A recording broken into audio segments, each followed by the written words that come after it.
What's the matter? Are you the Aegis, or aren't you? I won't use that power, and I won't let you use it either! If you know what you desire, you will have to show it. Not with words, but with your own strength. Everyone, let's go! So we're going to kind of go a little bit deeper into the combat system and talk about what makes Xenoblade Chronicles 2 special. Right now we're looking at, I am going to do a little bit of story stuff, I have to admit. And I'm going to have Mr. Takahashi do some explanations of the world as we're playing. But before we do this, I want to get into a bit of the combat so that you can get a sense of what's happening. Just, you know, as I'm playing and as we're talking. Right now we're looking at the two sort of protagonists. We're looking at Rex on the right and Pyra on the left. It might look like I've got two people in my party right now, but when I get into combat in just a moment, you will see, let's take a look at them real quick. There's Rex, there's Pyra, hi guys. So once we get into combat, you'll see it's really only Rex who's doing the fighting. Rex is what's called the driver, and then Pyra is his blade. The blade imbues a character with a weapon, with an ability to fight functionally. So you can see that he pulls out the Aegis blade, and there, I'm going to try to get a better camera angle on them. You can see Pyra is sort of powering him or charging him up. What this allows me to do is on the right-hand side, you'll see the new arts palette. People who've played the Xenoblade Chronicles series will remember the arts palette from previous games. It's been streamlined significantly now, so it's just using the 4 buttons on the right-hand side of the Joy-Con controller. As with the previous Xenoblade Chronicles games, attacks are automatic, and with every attack you'll see I'm building up my arts. You can see around the little diamond, I'm kind of building up my attack power. I now have all of them fully charged and I can trigger an attack. I'm going to launch my anchor shot to pull some HP out, because honestly this first battle that I'm doing right here is a little bit on the tough side with just one person here. So I need to pull as much HP as I can. You'll notice my double spinning edge has a side attack bonus. I'm going to try to get around and demonstrate. There, you see that little halo indicates that I was able to get around and pull off the side attack. It's going to be hard to get a back attack on him. Oh, he didn't turn. No, that didn't pull off. But every time I'm doing these attacks, as I'm doing my arts, or as I'm doing my basic attacks, I'm charging my arts. And then as I'm doing my arts, I'm charging up my blade's ability to attack using her power. That's the right-hand icon on my arts palette right there. You just saw it went to level 1, and I've got this flame ability. Pull back, and you can see Pyra is charging me up, and I just blasted him, and now he's on fire. He'll be dead in just a moment, so we'll do some more combat stuff after that. Now, right now, I'm just showing you what the absolute basics are about, so that I can start layering some additional complexity on. And it's a very deep RPG, and I want you guys to be able to understand what I'm talking about here. As I'm going into this next battle, though, I wanted to ask Takahashi-san a question. The first time I heard the name of this game, Xenoblade Chronicles 2, my first question was, why is this Xenoblade Chronicles 2 and not a follow-up to Xenoblade Chronicles X or some other suffix? 今回のタイトルを最初に聞いたとき、ゼノブレイド2というタイトルなんですが、思ったのがなぜ今回は2なんでしょうか。ゼノブレイド X の次のタイトルではなかったんでしょうか。そうですね。今回はゼノブレイドクロニクス X の場合はかなりオープンワールドをベースにした探索メインのゲームだったんですけれども、今回どちらかというとゼノブレイド1に近い、リニアなストーリードリブンなゲーム性を目指して作ってますので、あえて今回は2とさせていただきました。So when we were developing Xenoblade Chronicles X, it's really a game driven through exploration and in an open world. And with Xenoblade Chronicles, it was really story driven, and this time we want to create a story driven narrative and game, and so we opted to go with Xenoblade Chronicles 2. Thanks. That answers a lot of questions, because we do have a very strong character focus in this game, and we'll be showcasing a few more of the characters who make up your party in a minute. I do want to point out, by the way, that where we are in development right now, there's still a lot of polish that's going on, so the graphics look really great already. You can see off in the distance. We'll talk a bit about the world, but you can see how much I have to explore before this demo is over right now. But in the months that we have left in development, we're going to see a lot of polish going on. So bear that in mind as we're playing. Right now I'm looking out across this field, and up here you see the head of the Titan on whose back we're riding. Over here you can see the Cloud Sea. I want to point out that one thing that makes this game very different from other games is all of the land masses are really Titans. You're walking on the backs of these gigantic monsters. This is the only place you live. You fly around on airships or you ride on the backs of Titans, but there's no land mass other than perhaps you might be able to see a hint of the world tree that was mentioned in the trailer there. But we'll be getting into that a little bit later on. Now, Matt, you had a question about this, an observation that you'd made when we were talking. Yeah, right. So, of course, you see the verticality there, and you just mentioned that these are Titans that we're exploring right now. And in the original Xenoblade Chronicles game, we had two bodies of land, Bionis and Mechonis, and that kind of set up how you explored that game, and it really kind of drew out the story as well. I was wondering, for Xenoblade Chronicles 2, how did you go about building this world, and how do the Titans play into it?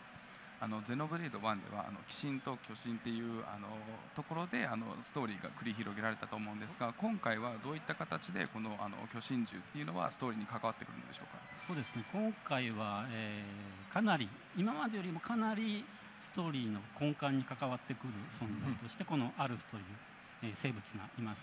で今ここにいる生物は、キリンのような四つ足で歩いているやつなんですけれども、それ以外にも人型であったりクジラみたいなやつであったり、いろんな形の、アルスが存在しています。でそれぞれがここは今大自然の景観が多いところなんですけども、雪原であったりとか、海洋的なもので海みたいなものであったりとか、そういったようなさまざまな景観を今回はいろんなアルスに散りばめて、それぞれ探索して遊んでもらえるような作りになっています。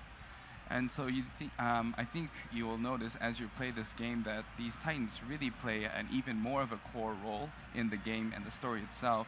And as you see here, the Titan you see here is kind of like this giraffe-like Titan walking on all fours in a long neck. But there are Titans that are in humanoid form. There are Titans that look like whales. So there's all different kinds of Titans. And each of those Titans have a specific type of landscape that they have on their back.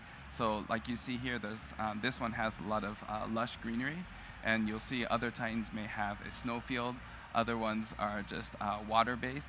So they all play a different role, and they all have a very distinct existence within this world.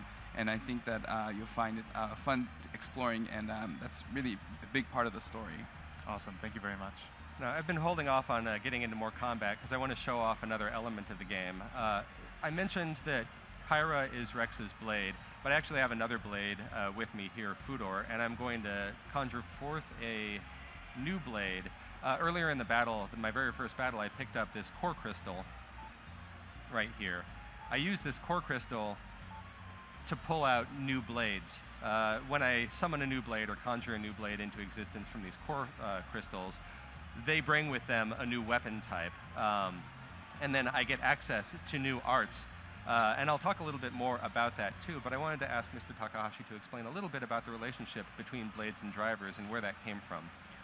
まず今コアクリスタルで新しいブレードが出てきたんですが、このドライバーとブレードの間の関係性っていうのに関してお話しいただけますでしょうか。はい、まずブレードと呼ばれている今コアクリスタルから誕生したんですけれども、これはプレイヤーに対してドライバーに対して力を与えてバトルを、組み立てていく存在になります。で、今、3人ついてますけれども、アタッカー、タンク、ヒーラー、大きく分けてこの3つの、力を持ったブレードをプレイヤーが自由に組み立てていって自分のプレイスタイルを作っていくというようなゲーム性にしています。で今、ゲームにいるキャラクターは、今3人なんですけども、これ以外にもさまざまな姿を持った特殊な能力と姿を持ったブレイドが、たくさん存在します。なのでこれをゲーム中に集めていって自分のプレイスタイル、好きなプレイスタイルで遊んでいくっていうような組み立て方ができるようになっています。So as you saw in the menu option there, you had 3 different blades, the beams that came out of the core crystal. And as you explained earlier, Rich, these blades provide power and strength to the driver that they're connected with. And as you see here, there's only 3 but there are actually many different types of blades, and they all take many different forms, and they all have different attributes and skills that they bestow on the driver. And but they all kind of separate into three kind of main categories, which is attacker, healer, and tank. And so based on the type of gameplay and playstyle that you have, you can mix and rearrange these blades to really fit your playstyle, and it gives you a lot of freedom into controlling how you play the game. And it's really, and there's a lot of fun to be had in collecting and finding these blades as well. Now, I've just been slaughtering some herbivores while we were talking there. But now that I've added a few extra people into my party, you'll see I've got Nia and Tora here, each of them with their own supporting characters, let's say. Right now, I have 3 blades at my disposal just for Rex, and I can swap between them once they've charged up adequately. I added these people to my party in part because Tora is a tank. That's what he's best at. So I've got him drawing aggro from... I got the Field Armu's kid is now angry at me too. I probably shouldn't have attacked Dad. We can see that he's getting the Argo because of that red circle around him, right? Yeah, so he's got all of... Oh, that didn't look great. He's got all of the aggression of the enemy centered on him, freeing me up to move around into different positions and pull off some of my side and back attacks. Now, the arts palette in the past has been a fairly complicated menu system to navigate. What seems to be the case in this game now is we've got the arts palette of just a handful of buttons on the right-hand side, but we've also got the blades on the left-hand side. When I swap between blades, I can bring out a new set of arts. So instead of having to navigate any menus, I have all of them at my fingertips. I can just tap the blade that I want to bring into battle, which they're charging up right now. I may kill this guy before I get any blades in here. Let's see. Yeah, I'm going to swap over to Fudor. I just brought him in. He's got his axe. He comes out with all of his arts ready to go. And you'll see that I have some special abilities that I can use for different conditions. As with the previous Xenoblade games, we've had like break and topple conditions. Those conditions exist here as well as a few new ones that can chain together. Rex right now doesn't have any, I'll just go ahead and attack him here. Rex doesn't have any ability to break or topple, so I'm relying on my other characters to do that for me. And they're not really into it right now, but we'll probably knock this guy out and move on to a new battle. But I can chain off of my allies' attacks in order to trigger not just break and topple combos, but also blade combos. I'm sorry, I can't resist grabbing all of the money, all of the loot. And these combos that you're talking about, it's great that you have everything at your fingertips. It's literally 2 button presses to get to any art. So those combos are kind of hard to set up, and they have to be timed specifically. So it's great to have it so close at your fingertips to get those off. Wait, more gentle herbivores. Come back here. Let's fight. Oh no, you're so fast. You're like a gazelle. 武器を抜いてるとちょっと歩きが遅くなってしまうので。Yeah, I can just target someone else. Yeah, so if you have your weapon drawn out, you actually travel a little bit slower than you would normally. I was not going to catch that guy. We'll just fight someone else. Evolution's been very good to them. So now I've got, let's see, Tora's drawing aggro. Nia is a healer, and so she's doing her healing attacks. She's actually pulling HP for me. Oh, there's a break. I'm not going to charge up Fudor in time to take advantage of that break, although if there's a topple, I may have a chance. I don't think we're going to get topple off of that. Now, one thing I didn't get a chance to talk about before that he's been launched. Someone else launched him. The launch was, I think it's passed. Yeah. I was going to show off another of the abilities, but we'll get another opportunity in a second, because I wanted to talk about the blade art, or the blade abilities right now. Nia's using one of her blade abilities, Poison, and you can, or actually it was Toxin, and now she's poisoned this Buffalo. You do it. You do it. Thank you. Who I think is new to this, but many people may have seen that there's a lot of classic enemies from the original game too, like Bunnets. Balufo. Balufo? I don't know. Balufo. I'm going to go with that for now. But we'll keep attacking these gentle creatures of the night. and see what attacks we can trigger. One thing I'm kind of holding off on for now is I don't necessarily want to go into the main field because there are going to be some things that will kill me, and I'll show you getting killed inevitably. It's just going to happen. Right. Another thing I want to talk about is my basic attacks will trigger automatically, of course, but unlike in previous games, if I'm moving, they're not going to trigger. So I have to stop and think about where I want to be in order to do my basic attacks. And something else about that is you don't want to move around all the time either, because each automatic attack is a little bit different. You have 3 steps to that, right? 1, 2, 3. So you can see that the basic attack is a combo. And as I'm building up my arts, I can also trigger. You see that little blue ring was me triggering an art off of my basic attack that helps me charge up a little bit faster and may do a little bit more damage. Right. I got it again right there. Yep. So even though some of the battle may feel very automatic, there are a lot of real-time actions that you're taking in order to build up your arts and to build up your blade abilities as well. I have my flame ability ready right now, and I might as well finish him off with it. Oh, he's already down. I'm sorry, Pyra, that was wasted. Looks like you got no, someone else. I got somebody else. Sorry, you're just collateral damage, pal. And now you're gone. I'm going to move into some more challenging enemies. The oasis where all of the gentle creatures come for a nice sip of water is maybe not the nicest place I could be. So I'm going to run past a little bit more. There was something else you had. Yeah, sure. While you're running around here, let me ask Takashi-san. In a lot of your games, you prefix the titles with Xeno. I was wondering, just in general, what does the word Xeno mean to you?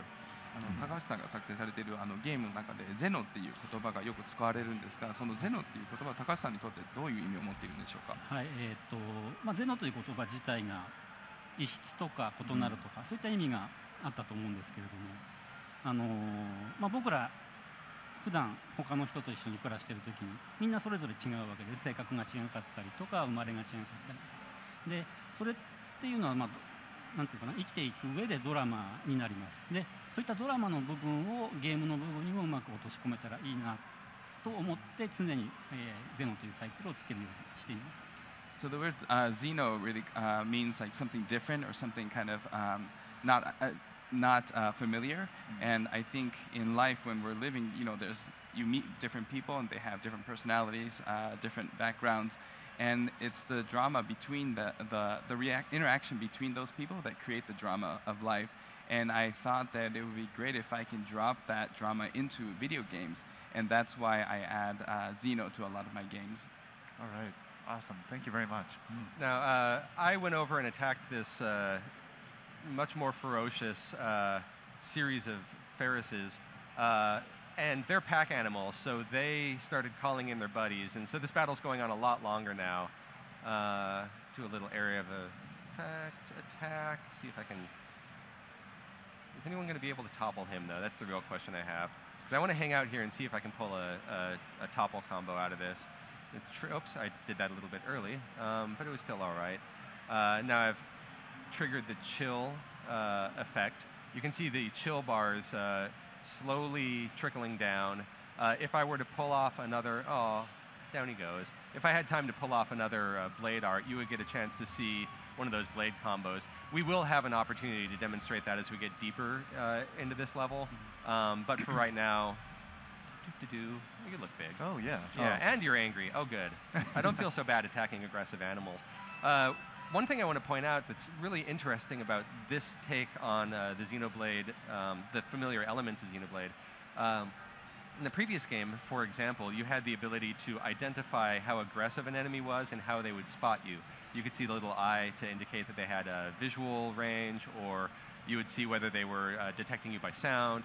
And as I mentioned, more importantly, you could tell if they were aggressive enough to attack you on sight. You don't have that in this game, and it's because you're intended now to learn more about the enemies. Oh, topple. Punch. Oh, too slow. Oh. But there's... All right, buddy. There we go. We'll see if we can do it. I didn't get a chance to switch over to Fudor in time to take advantage of that topple. But this time around, you're meant to study the animals. You're meant to study their behaviors and learn through your experiences. You might die along the way. I certainly will. But I'll just use this ability. Just keep firing off abilities to charge up my specials. But you'll learn their behaviors, and you'll learn how to fight them through experience and through repeated death over and over again. I'm going to trigger Tora's Shard ability now. You can see it charging through his support and doing serious knockback. Shard is still in play. If I were to trigger with a complementary ability, again, I would be able to chain off of that. Now, in order to demonstrate some of that, I am going to start. I'll grab some HP. I already healed up, but in order to demonstrate that, I'm going to have to head in the direction of town so I can show you it's not just fighting. There's a fairly sizable town on the back of this Titan. Now, one thing that we talked about earlier is the way in which the setting shapes the lives of the people in this world. In this town, I wanted to ask Takahashi-san about the people. That's a tough enemy. Yeah, let's just show you what that looks like. Because there's a one hit. I didn't even get my sword out in time. All right, can we even? That's another one hit. He is very territorial. And he's a unique monster. I've got my party bar charged up a little bit, so I can bring Tora back. Oh, just in time to die. Now, as I mentioned before, when you die, did I mention this? Who knows? We'll review it on playback. When you die, you are set back to your latest checkpoint. You don't really lose anything in the process, though. Yeah. So it's like it's educational. I just had a very educational death right there. But I had a question for Takahashi-san about the lives of the people who live on the backs of these Titans in all of these different environments that form up or that form the world of Xenoblade Chronicles 2. このゼノブレイドの世界を作るいろいろなタイタン、巨人竜に住んでいる人たちについて少しお話しいただけますでしょうか。はい、今ここにあるアルスはグーラと呼ばれているキリン型のやつなんですけども、ここものすごく、自然景観の豊富な場所で木材の産業が非常に発達している場所なんですね。でここでは割とこうなんていうんですかね、町の人たちもちょっと獣人っぽい人たちが住んでいて、で木工細工であったり何だったりというのをなりわいにしている人たちがたくさん暮らしています。でちょっと場所を転ずるともうちょっと軍事大国的なアルスがあったり、そこで暮らしている人たちは軍人が多かったりとか、住むなんか種族がまあ違うんですよね。種族もかなりたくさん種族いますので、それぞれのアルスにそれぞれの異なった種族が住んでいて、それぞれがまあこの広大な世界の中で、まあ生きているというか、生存競争を繰り広げているような、そんな感じの世界観になっています。So as you see here, this Titan is called Galmat, and it's the giraffe-like Titan. And as you see, there's a lot of lush greenery and nature. So lumber is a very booming industry in this world.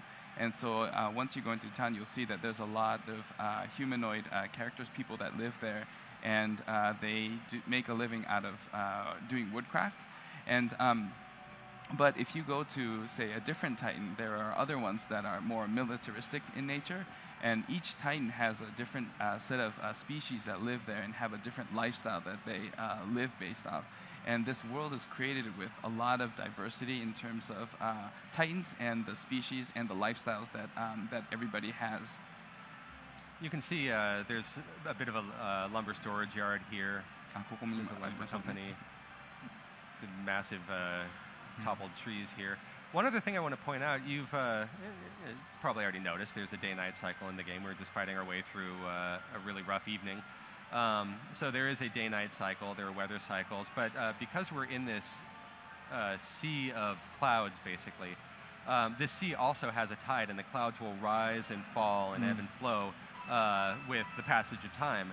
And that rising and falling will obscure or give you access to different areas within the world. So there are places that you'll be able to get to when the tides are low that you can't access when the tides are high. It's another way in which the world itself is informing the design of the game and the look and feel of this world.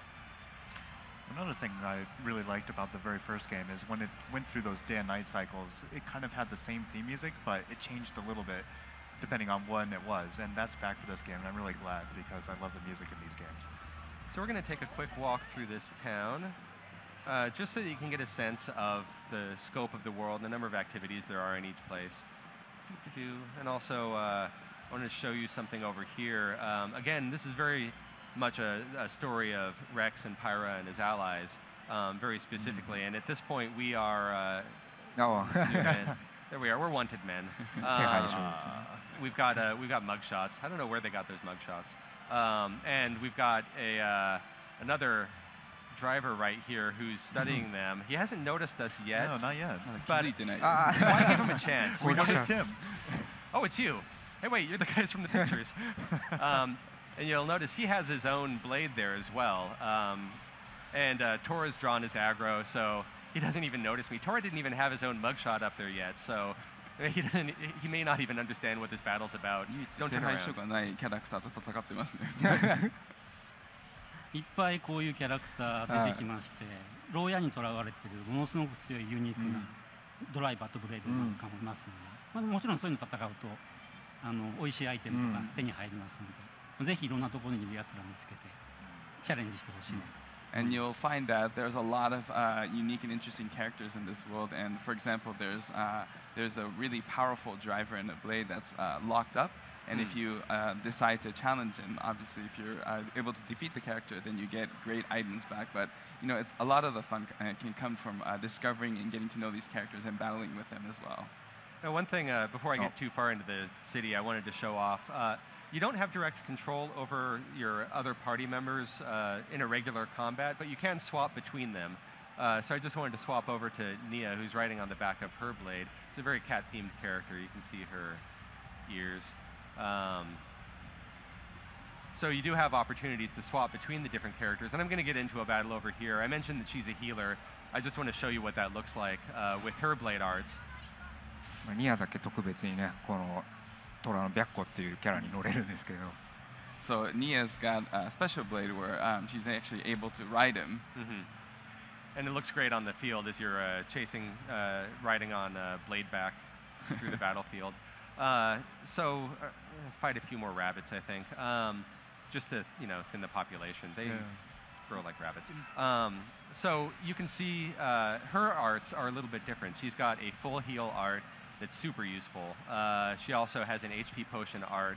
I'll kill some more rabbits. Why not? It's just. And then that potion art works really similar to Rex's art that we saw earlier, while the other healing art is more like a standard, what you would expect, like a healing. One other thing that she has, and I'll try to charge it up during this battle with this slightly tougher rabbit, is she can initiate the break status. So if I can trigger that break, maybe by building up my arts a little bit more, this rabbit might die before I get the break. But here, I'll trigger the ability. You'll at least see the break happen. And then you see, once I've triggered break, another character might trigger topple. And then another character might trigger the launch status or other types of status. Right. So there's a lot of depth in choosing how you're going to attack and even choosing who your party lead is going to be. I do want to switch back to Rex, which means I'm going to be dependent on my allies to trigger those abilities for me. Let's swap blades on the battlefield, back to Pyra. So I'm going to run back through that town, show you a little of the architecture, show you a little of the lives of the people. But then before I run out of time, I do want to take on the big bad at the end so I can show off some of these more challenging moments. And I really, really want to demonstrate some of these combos I've been talking about because, it'd be a serious letdown if I tease it the whole way through and then don't actually show it. And there's a lot going on in this town. That's what I love about the towns in these games. It feels alive and there's a lot to do. There's a lot going on. Yeah, just the ambient chatter of people. You can stop and talk to some of the villagers. And build an understanding of the world that you're in. I'm going to run out here and just show off. I'm going to take a quick look at this warship over here. And so obviously, as we work more on the development, we'll obviously be fleshing out and expanding the town and all the activities you can do in these towns and cities. Oh, that's awesome. I'm looking forward to that. Here's another Titan here. I was actually worried that they constructed a warship into the body of this Titan. You're so morbid. Well, it's just, it just seemed like he's got a lot of stuff on him. But Takahashi-san did reassure me that he is still alive and still functioning. 戦艦まだ生きてるってことは先ほどご確認いただいたのですごい安心しました。I was legitimately worried about this. I'm sorry. So I'm gonna. Oh, that is an enormous windmill. Let's take a look at it. Where is that enormous? Oh, there it is. Way off in the distance. So we're going to run off. Before I get into this boss battle, though, there's a quick fight with some soldiers. Again, this is tied in very closely to the storyline, the existence of this fort and the existence of these soldiers here. Takahashi-san, would you mind speaking about the soldiers that we're about to run across and their function here?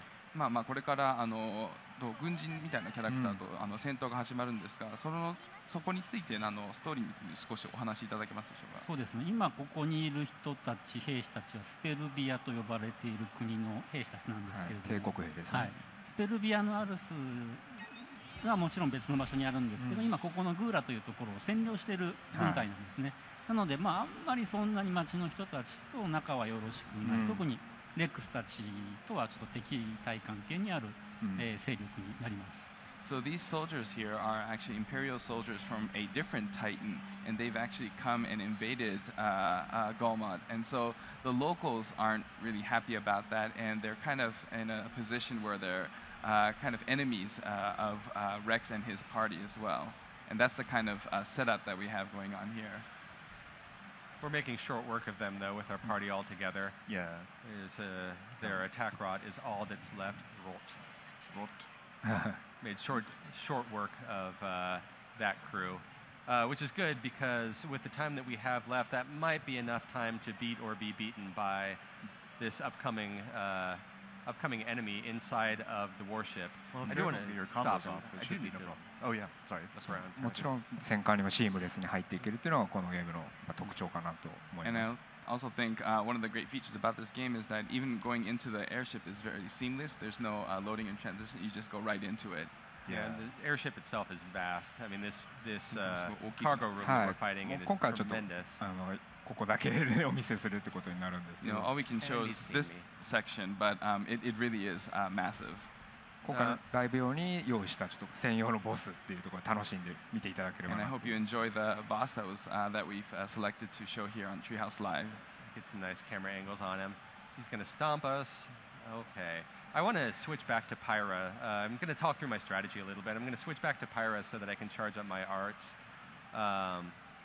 pull some HP, and do some of the things that I'm more used to doing. This is sort of my standard starter strategy for building up my arts, building up my blades abilities especially. What I want to do here is get all of my characters' blades to have their abilities charge up to appropriate levels so that I can trigger the combos that I want.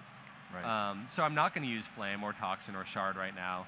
I will attack once I get to level 3, I think. I think that's the safest. Right. Now, Nice can you couple. switch over?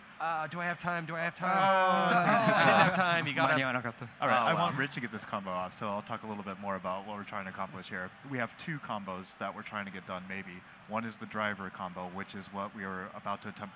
Topple him. Yeah. with the Topple brain- him. Topple. Somebody topple him. リキャストが It ま may だ not 終わって happen ない now, か but も it しれ will ない happen. And the other one is the one that we previously touched on, the blade combo, which really makes these boss battles a lot of fun, and you have to think about your strategy a lot if you want to get them done either fast or even like efficiently. 今回どうぞ実はドライバーが放つ物理系の格闘コンボっていうやつとブレード側が放つ属性コンボっていう2種類ありますので、これ両方合わさったりするとかなりダメージが出ますので、そういった遊びの楽しみがあります。 And like you were saying, Matt, as you were saying, there's the blade combo and the arts combo. And arts combo usually is really physical in damage, whereas blade combo has a little bit of a more elemental attribute to it that makes the gameplay a lot more, as you were saying, strategic and interesting. Yeah, you'll notice that Pyra is fire-themed, while Fudor here is water-themed. And Kirim, my newest... Okay, here it topple him. Yes, there yes, it is, do it, and do it, launch. do it. Do the launch, do the launch. Yes. Oh, yeah. I love the visuals on that one. It's just hilarious to send him flying, and it does a ton of damage. But for my blade combo, it isn't Fudor that I want. Although if I can get him toppled again, I'm going to go for the strong smash. I'm not sure. I'm at level 2. If you look in the right-hand corner, he's not toppled this time. I'm at level 2 on my arts. But he's broken again. I'm trying to get up to level 3, and to do that, I am going to need to keep using my arts, even if they're not necessarily the most appropriate art for that moment. We've got Toxin. We've got Shard. We're going to want Kirim for this combo, if I remember correctly. Blade combo. Just a little bit more of a charge.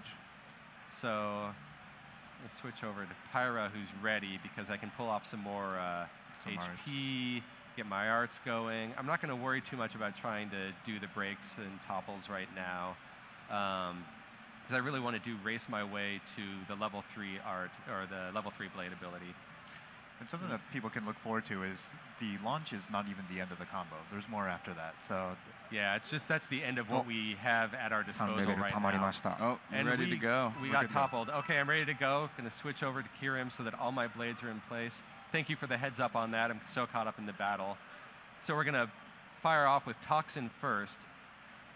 You'll see that Toxin hits. Did it hit? Are you hitting? You hit. There he is. And now you look on the right-hand side. The bar is going down. I've got 2 basically tree options I can follow. I'm going to hit Virus next, which takes us to the next level on that tree option. And then I need to pay attention here because there's a little bit of action on my part. When Plague is ready, that virus is ticking down. I trigger Blade. I've got 3. Boom. Okay. All right. I think I might have done it. Did I do it? Looks Am I good. okay? Are we here? Oh, wow. Are we comboing? I think we're comboing. That looks like a lot of damage. So you can see the amount of strategy that you have to put into building up those combos, but when you do it, it's really satisfying. Oh, man, it feels so good. And having pulled off that combo, I might actually have a little bit more time than I'd expected on this. Yeah. Which is nice. I can kind of chill out and relax and unwind, get a cup of tea, switch back to Pyra, pull some HP because we are actually starting to suffer just a little bit. He's got Tora cornered. He's got him boxed in. Like, buddy, no. And there he goes. Tora's not even on All the right. floor anymore. There it is. So that's it. With the effective use of both my topple effects and my blade arts, we were able to hew our way through him. It'll just take a few moments to walk back out, let the murk clear, and to walk into the cool night air. As we're taking one last walk through the town, I wanted to know if there's anything else that Takahashi-san wanted gamers to know about in anticipation of this title. ではボスを倒してもう終わりの方に近づいてるんですが、ゲーマーの皆さんに対して高橋さんからメッセージお伝えしたいものっていうのはありますでしょうか。はい、今回はゼノブレイド2というタイトルで作ってるわけなんですけれども、結構前作クロニクル X からは短期間でできているとは思うんですが、それもクロニクル X の時の環境があって、そのシステムの上にこれを作っているんですね。ですのでクロニクル X で楽しかった探索要素であるとか戦闘の要素であるとかっていったものと、ゼノブレード1にあったストーリーを追っていくリニアな楽しさっていう、この2つが融合されているのが今回のゲームですので、ゼノブレード1が好きだったお客さんも、X が好きな方々も楽しんでもらえるようになってますので、ぜひ、遊んでみてください。So, like we just saw Xenoblade Chronicles 2, and so the past title, Xenoblade Chronicles X, was, compared to that, I think the development time, we've been able to develop it quickly, but also it was because we had the environment set up after developing Chronicles X that we're able to do this, and we're building this game on top of the engine system that from Xenoblade Chronicles X. And it has all of the fun and joy of exploration and a battle from Chronicles X, but it also has the joy and fun of the story-driven narrative that's in Xenoblade Chronicles 1. So I really hope that fans of both series will be able to really enjoy it and have fun with this game. That's great. Thanks very much.